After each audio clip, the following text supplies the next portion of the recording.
Welcome back. New data shows Victorian homelessness services were forced to turn away 133 people seeking help each day. While the people needing help is rising, there hasn't been a permanent increase in the essential workers at these services. Joining us live now is Counsel to Homeless Person CEO Jenny Smith. Jenny, thank you for joining us this afternoon. Why are more people missing out on this help? Well, we've had an enormous focus on keeping rough sleepers safe right through the lockdown states, right through the pandemic.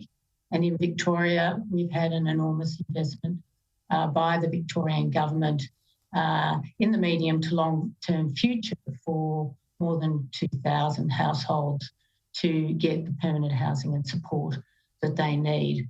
But what we're looking for is that commitment to not be a one-off, but to be a pipeline of improved investment over time, and also to recognise that we're now seeing people in our services due to the economic circumstances that the pandemic has brought that we wouldn't have seen before, and our services are hugely under the pump.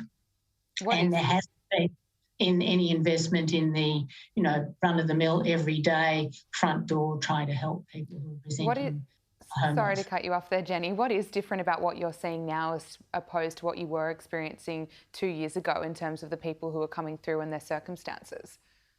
Well, in fact, we've been able to help so many people on lower incomes that we haven't been able to help previously and experiencing rough sleeping. But what we saw through the pandemic was that when the federal government increased the job seeker payment with the COVID supplement, that actually homelessness went down right across Australia. And then when that supplement was reduced, we saw homelessness again rise up above the level it was prior to the pandemic.